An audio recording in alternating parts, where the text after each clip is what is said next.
Good morning students. आज हम कक्षा 1 विषय हिंदी फर्स्ट का पाठ 9 सुनहरी परी पाठ का अध्ययन करेंगे। सुनहरी परी ये एक परी की कहानी है, एक रोचक कहानी है जो बच्चों को मनोरंजन करती है ना। ठीक है, अब देखो ये एक छोटी बच्ची की कहानी है कि किस तरह से वो बच्ची अपने है ना परी की दुनिया में परीलोक देखने जाती है और परीलोक देखकर ये सोचती है कि परीलोक जैसी हमारी धरती क्यों नहीं है। इसमें कौन है? एक वृंदा है। वृंदा एक लड़की, छोटी सी बच्ची जो उसका नाम क्या है? वृंदा। एक शाम की बात है, शाम का समय था जब वृंदा खेल कर अपने घर की ओर जा रही थी, है ना। खेल कूद कर अपनी सहेलियों के साथ खेल कूद कर कहाँ जा रही थी? अपने घर की ओर जा रही थी। रास्ते में उसने क्या देखा? रास्ते में उसने झाड़ियों के पीछे एक चमकती हुई चीज देखी। ठीक है, और उससे आकर्षित होकर वो उसके पास गई, उत्सुकता से उसको देखने के लिए उसके पास गई। वृंदा ने क्या देखा कि वो चमकती हुई चीज क्या थी? एक परी की छड़ी, जादुई छड़ी थी। उसे देखकर उसने सोचा कि शायद ही किसी परी की है ना सुने परी की छड़ी यहाँ पर गिर गई है, मैं इसे संभाल कर रख देती हूँ। जब परी इसको ढूंढती हुई आएगी तो मैं उसको दे दूंगी। यह सोचकर वृंदा ने क्या किया? उस जादुई छड़ी को उठा लिया और हंसती हुई, खेलती हुई, कूदती हुई अपने घर चली गई। ठीक है, जब आधी रात हुई है ना, उस खाना वाना खाकर और अपने परिवार के सारे सदस्य जब वो सो गए है ना, तब वृंदा उस जादुई रात में जगी और आधी रात को उस जादुई छड़ी को उसने उठाया और अपने घर की छत पर जाकर ले गई। और वहां जाकर उसने जैसे ही छड़ी को घुमाया वैसे ही उसके सामने कौन प्रकट हो गई? सुनहरी परी। वृंदा ने जैसे ही छड़ी को घुमाया उसके सामने सुनहरी परी आकर प्रकट हो गई। ठीक है, और अपनी छड़ी को देखकर सुनहरी परी बहुत खुश हुई, बहुत ज्यादा प्रसन्न हुई। ठीक है, अपनी जब कोई चीज खो जाती है तो क्या होता है? जब वो अचानक मिल जाती है तो हमें कितनी प्रसन्नता होती है। और परी के लिए उसकी महत्वपूर्ण क्या थी? उसकी जादुई छड़ी। छड़ी के बिना वो जादू नहीं कर सकती थी। अगर हमारी भी कोई महत्वपूर्ण है ना चीज खो जाती है तो हम कितने दुखी हो जाते हैं, लेकिन प्रयास करने पर अचानक अगर हमें वो चीज मिल जाती है हमारी खोई हुई तो हम बहुत ज्यादा खुश होते हैं। ऐसे ही सुनहरी परी भी बहुत खुश हुई। क्यों खुश हुई थी वो? क्योंकि उसकी जादू की छड़ी मिल गई थी। खुश होकर उसने वृंदा से क्या पूछा? वृंदा से उसने पूछा कि बताओ तुम्हें क्या चाहिए, है ना। ठीक है, वृंदा एक छोटी सी बच्ची थी, उसके पास सब कुछ था। उसके माता पिता, एक घर है ना, उसके खेलने के लिए उसके दोस्त, उसके खिलौने सब थे।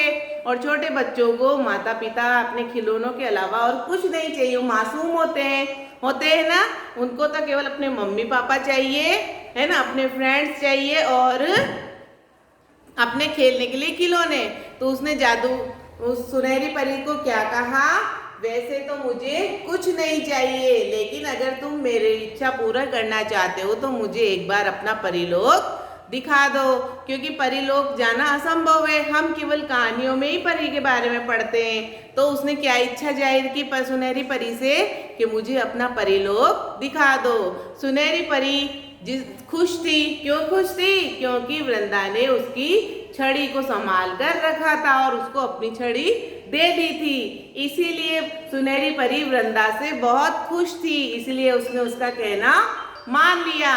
और उसका कहना मानते ही क्या किया? उसने अपने जैसे पंख, है ना, अपने जैसे पंख उसको वृंदा को दे दिए। जादू से छड़ी घुमाकर वृंदा को भी अपने जैसे पंख दे दिए। परी कैसी होती है? जिसके पीछे पंख होते हैं। ठीक है, तो वृंदा को भी उसने पंख दे दिए और उड़ाती, आसमान में उड़ाती हुई उसको कहाँ पर ले गई? अपने परीलोक ले गई। जब वो परीलोक जा रही थी तो क्या हुआ था? परीलोक जा रही थी तो वृंदा को परीलोक बहुत सुंदर, रास्ते में सुंदर सुंदर पेड़ पौधे, रंग बिरंगे फूल खिले हुए थे, है ना। चारों तरफ खुशियां ही खुशियां थी, सब चारों तरफ हरियाली हरियाली थी। यह देखकर वृंदा बहुत खुश हो रही थी और ये सोचते सोचते उसके मन में क्या प्रश्न आ रहा था कि हमारी धरती भी ऐसी क्यों नहीं है। हमारी धरती में तो गंदगी गंदगी है, लोग बाग है ना क्या करते हैं, गंदगियां फैलाते हैं, पेड़ काटते हैं, हरियाली खत्म हो रही है, चारों तरफ प्रदूषण हो रहा है। तो वृंदा को सुंदर परिलोक देखकर भी अपनी धरती के बारे में विचार आ रहा था, है ना। सारी रात परी उसको अपने परिलोक दिखाती रही, घुमाती रही। वृंदा उस परिलोक को देखकर बहुत ही खुश हो रही थी। परिलोक देखते देखते सुबह हो गई। अब सुबह हो गई तो सुनहरी परी ने क्या सोचा, वृंदा के माता पिता जग गए होंगे, अपनी बेटी को न पाकर उसको ढूंढेंगे, इसीलिए सुनहरी परी वृंदा को आज है ना परिलोक से वापस अपने उसके घर ले आई और ले जा क्या कहा कि अब तुम अपने घर जाओ, सुबह हो गई है, तुम्हारे माता पिता तुम्हें ढूंढेंगे, है ना। और उसने जादू से क्या किया, उसके पंख हटा दिए और वृंदा खुशी खुशी अपने घर लौट आई। और जब वो लौट रही थी तो रास्ते में उसने धरती पर देखा, इस पृथ्वी पर देखा जहाँ पर वहां पर हरियाली भी कम थी, पेड़ पौधे भी कम थे, ठीक है। चारों तरफ हर जगह जगह गंदगी ये फैली हुई थी। तो उसके मन में क्या विचार आ रहा था, उसके मन में ये विचार आ रहा था कि हमारी धरती परिलोक जैसी सुंदर क्यों नहीं है, ठीक है। इसे अब वो खुशी खुशी अपने घर लौट आई थी, ठीक है बच्चों।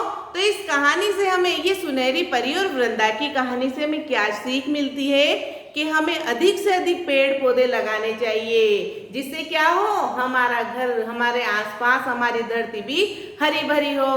क्योंकि क्या होता है, जितने ज्यादा पेड़ लगेंगे उतना ही वातावरण शुद्ध होगा, क्योंकि पेड़ हमें शुद्ध हवा देते हैं और शुद्ध हवा से ही हम सांस लेते हैं। शुद्ध हवा यानी ऑक्सीजन हम ग्रहण करते हैं और जो वातावरण में प्रदूषित वायु फैली रहती है वो पेड़ पौधे खुद ग्रहण कर लेते हैं और वातावरण को शुद्ध रखते हैं। इसीलिए हमें अधिक से अधिक पेड़ लगाना चाहिए। वृंदा ने भी आकर यह प्रण किया कि मैं भी अधिक से अधिक पौधे लगाऊंगी, ठीक है बच्चों। तो आपको परी की कहानी अच्छी लगी तो आप भी ये प्रण लो कि पौधे लगाने हैं, और कहीं भी अगर पेड़ पौधे टूटे हुए देखे, कोई तोड़ता हुआ कोई अगर आपको नजर आए तो उसे मना कीजिए कि पेड़ पौधों को मत काटिए, क्योंकि पेड़ पौधे क्या करते हैं, वातावरण को शुद्ध करते हैं, है ना, हरा भरा रखते हैं, ठीक है बच्चों। Thank you.